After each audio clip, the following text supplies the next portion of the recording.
Salam, j'espère que tu vas bien. Je t'enregistre cet épisode depuis la Tunisie où je suis en production avec Radisson. Je suis trop contente. En l'espace d'un mois, j'ai eu 3 productions avec le groupe et c'est vraiment des prods que j'adore. L'ambiance est géniale, ça me permet de découvrir aussi des nouveaux pays parce que je connaissais pas du tout la Tunisie. Donc voilà, j'avais envie de faire une petite pause dans ma production, un temps pour moi, un temps calme comme j'appelle souvent, où c'est le moment où du coup je vais pouvoir t'exposer mon sujet de la semaine et c'est un sujet qui est important pour moi puisqu'on va parler de mon dernier trimestre 2025, donc le 3e trimestre 2025 qui a été, tu t'en doutes, hyper riche en émotions, qu'elles soient positives ou négatives. Donc j'avoue, j'ai eu un peu de mal à écrire cet épisode-là. Donc j'ai fait vraiment large parce que concrètement, je ne vais pas te le cacher, j'ai passé 3 mois à pleurer. Donc finalement, pas beaucoup d'énergie pour faire grand-chose. Franchement, j'ai pas vu beaucoup de monde non plus. Je suis pas mal restée dans ma bulle. Mais là, justement, ce dernier trimestre 2025, depuis le 1er octobre, en plus, du coup, je l'ai commencé en Turquie, très bien entourée. J'ai décidé que voilà, c'était mon dernier trimestre 2025 et qu'il y avait plein de bonnes choses qui m'attendaient et que c'est normal qu'au début, ça soit toujours un peu compliqué. Et de toute façon, jusqu'à la fin de cette année, ça sera toujours un petit peu compliqué quand il y a beaucoup de papiers au milieu à gérer. Bref, sur les 2 premiers épisodes de Tea Room, je t'avais parlé pour commencer l'épisode de 3 changements bénéfiques et de 3 habitudes bénéfiques. Et dans cet épisode, j'avais envie de t'exposer 3 croyances déconstruites. J'ai énormément de croyances limitantes comme beaucoup de gens et globalement beaucoup de femmes. D'ailleurs, j'en parlais dans certains autres épisodes et je travaille beaucoup dessus. Mais c'est vrai que là, ce dernier trimestre, j'ai déconstruit 3 croyances et ça m'a vraiment beaucoup libérée. Donc j'espère que ça va te parler. La première croyance que j'ai déconstruite, c'est que le bonheur et l'amour ne suffisent pas pour faire durer une relation. J'ai longtemps cru que le fait de s'aimer, le fait de partager les mêmes valeurs, de partager les mêmes centres d'intérêt, d'avoir la même vision commune, en fait, suffisait à construire une relation et c'est souvent d'ailleurs ce qu'on entend. Et au final, c'est absolument pas la garantie que ça marche parce que c'est exactement ce que j'avais avec mon ex. Peut-être pas le côté amour sur la fin, mais en tout cas, le socle, la base, elle était là. Et en fait, il y a juste d'autres réalités qui font des fois que ça ne fonctionne pas. Et j'ai vraiment déconstruit la croyance en me disant que déjà, seul l'amour ne suffit pas. Je pense que je m'en doutais un petit peu, mais là, ça m'a vraiment confirmé que c'est le cas. Genre, tu peux aimer quelqu'un et au final, ça suffit vraiment pas, quoi. Il y a plein d'autres paramètres à prendre en compte et que voilà, le bonheur d'un couple ne tient pas que sur la réciprocité, l'engagement ou justement cette évolution commune. Il y a plein d'autres paramètres. L'idée étant que je vais pas trop m'étendre sur le sujet là aujourd'hui parce que, je te l'annonce du coup ici, j'ai prévu de faire une pod week entièrement consacrée à ma rupture amoureuse et du coup je vais te partager tout ce que j'ai appris, tout ce que j'ai déconstruit comme croyance, les solutions que j'ai pu mettre en place pour aller de mieux en mieux. Donc voilà, si c'est une histoire qui t'intéresse, de vouloir connaître les coulisses, mon évolution, etc., j'ai pris énormément de notes ces 3 derniers mois. J'ai jamais autant appris sur moi que ces 3 derniers mois. Du coup je te donne rendez-vous mi-octobre pour cette partie-là. Ensuite, la deuxième croyance que j'ai déconstruite pendant ce trimestre-là, c'est « je ne suis pas capable ». C'est une phrase que j'ai dite dans l'épisode que j'ai enregistré avec Mariam Gaderi, que je t'invite à écouter parce qu'il est full valeur sur comment reprendre le pouvoir sur sa vie. Et en fait, pendant très longtemps, je me suis dit que j'étais pas capable. Et au final, au fur et à mesure du temps, je me suis dit que si. Puis tu sais, des fois, t'as des montagnes russes d'émotions, t'as des montagnes russes de pensées. Et voilà, il y a des jours où je me sentais capable, des jours où je me sentais pas capable, etc. C'est vraiment une voix intérieure que t'as. Et moi, je me répétais constamment, je ne suis pas capable. Et donc forcément, quand tu te dis que t'es pas capable, ton cerveau il est en mode genre, ok, ne fais pas ça. Donc je prenais pas vraiment de décision. Pour lancer des projets, c'était toujours un peu compliqué. Et du coup, tu regardes les autres qui avancent et toi, t'as l'impression de stagner. Donc c'est un peu relou. Et franchement, ça a duré hyper longtemps jusqu'à ce que vraiment je déménage à Paris, où là, à Paris, j'ai plus du tout eu le choix de recommencer à zéro. Je t'invite à écouter les épisodes du début de cette chaîne-là où je raconte mon parcours, comment je suis arrivée là, etc. Et c'est vrai que là, avec ma rupture, mon premier voyage solo, en tout cas le fait de prendre les vols solo, le lancement qui arrive en novembre, voilà, j'ai eu des galères avec ma maison à Bali, comme tu sais, elle a été inondée. En fait, de devoir tout gérer toute seule, en fait, j'ai pris du recul sur la situation et je me suis dit, mais en fait, je suis grave capable, quoi. Genre, c'est pas quelque chose que je me serais dit avant, mais maintenant, j'arrive à le dire. Et en fait, j'ai compris que j'étais vraiment capable au moment où j'ai capté qu'en fait, j'étais énormément entourée. J'ai une chance inouïe d'être autant entourée dans ma vie, vraiment. Toutes les personnes qui m'écoutent et qui m'entourent se reconnaîtront. Et c'est vrai que j'ai trop de la chance parce que j'ai eu que des personnes qui m'ont dit que voilà, j'étais une queen, que j'allais gérer, que j'étais une belle personne, que voilà, j'avais de la valeur, etc. Et en fait, même si ça vient des autres, tant que toi, tu te le dis pas à toi-même, alors certes, ça booste sur le moment et ça m'a permis de donner l'impulsion sur certains projets, sur certaines choses, mais je me dis que quand même, encore une fois, personne ne va venir me sauver. Personne ne peut penser, agir, évoluer ou vivre à ma place. Et en fait, quand tu captes ça, ça change vraiment tout. C'est-à-dire que bien sûr qu'il faut accepter les compliments des autres, bien sûr qu'il faut s'entourer, c'est indéniable. Mais l'idée étant que si tu n'as personne, et ben en fait tu dois être ok avec ça et le fait de t'auto-valoriser. Donc moi en ce moment c'est plutôt dans la valorisation de je suis capable de faire une prod toute seule, je suis capable de faire ci, je suis capable de faire ça. Et ça marche super bien. Du coup j'ai fait un épisode aussi qui s'appelle Personne ne viendra te sauver. Je pense que celui-ci il va parfaitement avec cette croyance que j'ai déconstruite et que j'ai enregistrée d'ailleurs pendant ce trimestre-là quand j'étais en Grèce. Donc je t'invite à aller l'écouter. Et bien sûr je vais aussi reparler de ces croyances pendant ma pod week. L'idée étant que voilà, tu sais que j'adore le sujet du business et tout, mais je suis aussi 100% authentique et en ce moment j'ai un peu mis de côté le business pour me concentrer uniquement sur moi. Donc c'est plus du dev perso, du mindset, mais je me dis que ça peut t'intéresser aussi. Donc voilà, je parlerai plus de toutes ces croyances-là, notamment aux relations amoureuses pendant la pod week. Et la troisième croyance que j'ai déconstruite, et alors celle-ci, je pense que je vais pas me faire que des amis, c'est pour réussir, il faut sacrifier sa vie personnelle. En fait, j'ai longtemps pensé que pour réussir, t'étais obligé de passer par la case souffrance. Que si ça se traversait pas dans la douleur, tu vois, tu devais pas sacrifier quelque chose. Du coup, tu méritais pas vraiment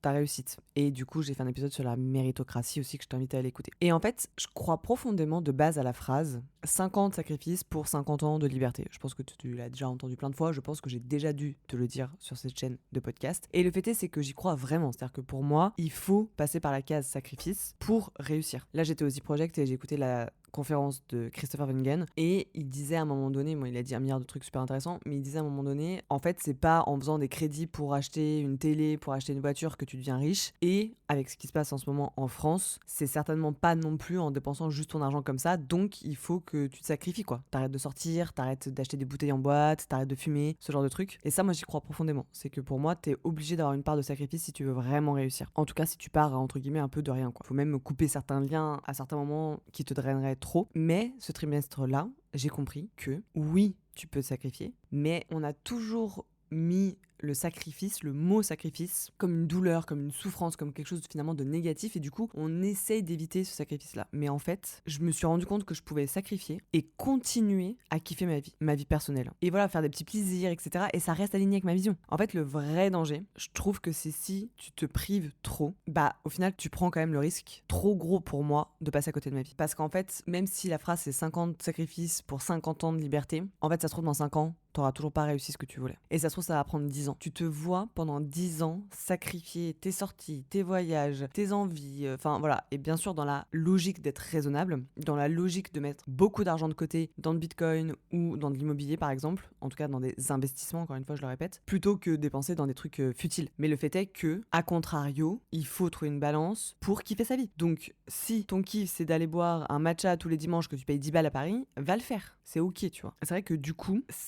ça revient, je trouve, à se sacrifier avec conscience. Et j'aime beaucoup ça, parce que ça évite d'être dans la douleur permanente. Ça te donne un élan pour plein d'autres choses, bien évidemment. Donc voilà, c'était mes 3 croyances qui ont été franchement hyper fortes en émotion. En vrai, il y en a d'autres, hein, que j'ai réussi à complètement déconstruire pendant ce dernier trimestre. Comme je t'ai dit, ces 3 derniers mois, je me suis focus uniquement sur moi, mon mindset, mon développement personnel, mon bien-être moral, mental, tout ça. Donc des croyances, j'en ai cassé plein d'autres, mais voilà, je voulais en reparler plus dans une pod week. C'est d'ailleurs au moment d'écrire cet épisode-là que je me suis dit non, mais en fait, il faut que je fasse une pod week comme j'ai fait au lancement de la comète pour en fait parler de tout ça et que ça soit entre guillemets derrière moi, même si c'est jamais vraiment derrière soi, mais t'as saisi l'idée quoi. En tout cas, être en mouvement pour avancer vers quelque chose de nouveau. Et pour la deuxième partie, j'avais envie de te parler d'un truc que j'ai absolument pas fait sur les 2 premiers épisodes. En fait, les 2 premiers épisodes, je te partageais mes habitudes bénéfiques. Donc ça veut dire vraiment des choses que je mets en place dans mon quotidien, qui font que je me sens mieux, que je vais mieux, que j'atteins mieux mes objectifs, que je me sens sereine, que je dors bien, que bref, je suis épanouie quoi. Et ben là, je vais te parler de 3 habitudes que j'ai complètement oubliées ces 3 derniers mois. Et on va commencer par faire du sport. Parce que oui, j'ai énormément réduit mes séances de sport. Alors bien sûr, je n'ai pas complètement arrêté, ce n'est pas possible pour mon cerveau de toute façon de ne pas faire de sport. Donc j'ai continué mes entraînements, mais beaucoup moins que d'habitude. Franchement, je pense que je suis à peu près à 2 voire 3 séances par semaine au lieu de 4-5, tu vois. Donc je suis quand même pas très contente et en fait c'est surtout que tout de suite, mais c'est assez hallucinant, et tu parles à une meuf qui n'a pas fait de sport pendant des années, hein. Genre, j'ai dû me mettre au sport il y a genre 5-6 ans, quoi, vraiment bien. Et vraiment bien, bien, bien depuis que je suis à Bali, donc depuis 2 ans. Et en vrai, le fait de pas faire de sport, mais wow, genre mon énergie, je te jure, hein, l'énergie en ce moment c'est aussi le truc qui me parle le plus, mais pas d'énergie. Pas d'énergie, sommeil pas réparateur. Bon, alors ça à prendre avec des pincettes, parce que forcément avec ce qui m'est arrivé,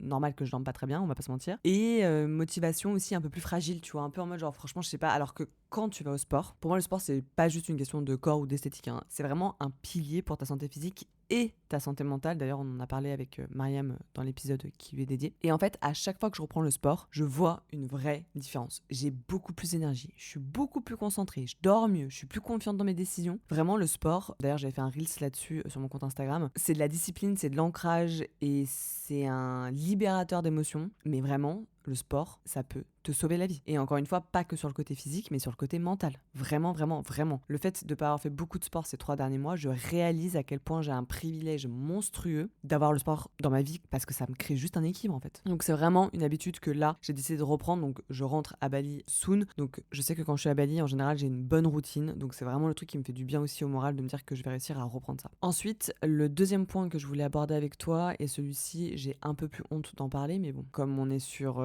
mon autothérapie, ma safe place, je me lâche. La deuxième habitude que j'ai complètement oubliée, ça a été de prendre soin de moi. Franchement, j'ai mangé n'importe quoi. Alors déjà, je mangeais pas beaucoup, donc pas ouf. Mais en plus, quand je mangeais n'importe quoi. Je mange beaucoup trop vite. Enfin, franchement, voilà, j'ai eu aucun challenge bien-être sur ces 3 derniers mois. Je me suis à peine fait, je crois, 2 soins du corps. Donc ça paraît un peu anodin, tu vois, mais pour moi, ça compte. Et surtout, j'ai bu beaucoup trop d'alcool. Vraiment, vraiment beaucoup trop d'alcool. Je suis repartie un petit peu dans mon truc de avant l'épisode que je t'avais dit sur les 90 jours sans alcool. Et en fait, c'est vraiment bête parce que ça me fatigue, ça me vide et ça me déconnecte de moi-même. Alors, je pense que si je fais ça, c'est quand même pas anodin. Hein. C'est qu'à un moment donné, j'ai juste envie de me déconnecter en mode genre non, mais en fait, là, c'est bon, j'ai juste pas envie de penser, j'ai pas envie de réfléchir, j'ai pas envie de prendre de décision, j'ai envie de rien en fait. Donc, donnez-moi un verre et ça passera. Et en fait, je le ressens vraiment et j'ai vraiment pas envie d'être cette femme-là. J'ai vraiment pas envie d'incarner cette femme-là. Et voilà, enfin, quand t'as ce rythme de vie, c'est-à-dire pas manger assez, manger trop vite, manger de la merde, boire de l'alcool, pas bien dormir, pas faire de sport, en tout cumulé, clairement tu prends pas soin de toi, hein, je te dis direct. Donc t'as pas d'énergie, t'as pas de clarté d'esprit et du coup t'as moins d'envie. Et en fait après c'est vraiment le cercle vicieux du down quoi, c'est ça que je déteste le plus en fait là-dedans. Et en fait ces 3 derniers mois, c'est ce que je disais à mon astropsy, en fait j'ai remarqué que j'étais en mode survie. Genre vraiment là c'est mon mode survie qui s'est déclenché à balle, vraiment à pleine balle, pleine balle. Et en fait ce qui me gonfle le plus dans ce comportement là de survie, c'est que je sais que quand je suis pas dans ce mode là, j'ai la capacité à pouvoir rayonner. Si je mange bien, si je m'écoute, si je ralentis, si je vais au sport, si je bois pas d'alcool, etc. et que je prends soin de mon corps littéralement, physiquement et mentalement, en fait, genre pour moi, c'est même pas une option. Aujourd'hui, pour moi, c'est un luxe et j'espère un jour vraiment pouvoir avoir assez d'argent pour investir dans ma santé et avoir ce truc, voilà, d'énergie, de longévité. Et c'est vraiment, du coup, tout ça, en fait, que j'ai oublié ces 3 derniers mois, il faut que ça revienne là. Vraiment, là, faut que ça revienne parce que sinon, c'est vraiment une histoire de cercle vicieux. Après, j'ai beaucoup de chance. Je rentre à Bali juste à ce moment-là et c'est vraiment l'endroit où je me sens le mieux pour faire ça. Et la troisième habitude que j'ai complètement oubliée pendant ce trimestre, ça a été d'apprendre pour mon business. Donc, j'ai énormément appris sur moi. Donc, je suis hyper reconnaissante pour ça. J'ai quand même suivi une mini formation. Mais voilà, j'ai quand même écouté moins de podcasts. J'ai suivi beaucoup moins de formations que ce que je voulais faire. J'ai moins lu. Globalement, genre, tout ça, ça a été aussi mis un peu sous le tapis, quoi. Et du coup,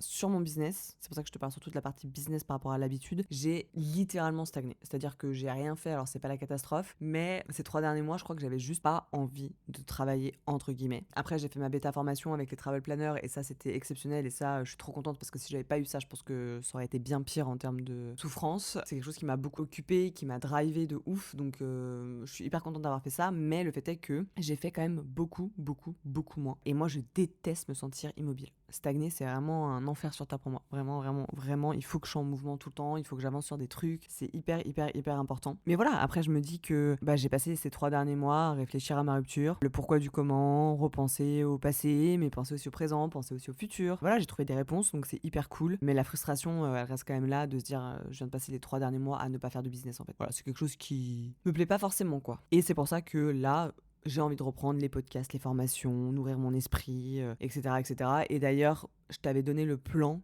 dans mon épisode qui s'appelle la rentrée la plus importante de ta vie. Donc si tu veux savoir exactement ce que je vais faire en octobre, en novembre et en décembre, je t'invite à aller écouter cet épisode-là. Et du coup, j'aurais voulu te partager 3 leçons, 3 objectifs, etc.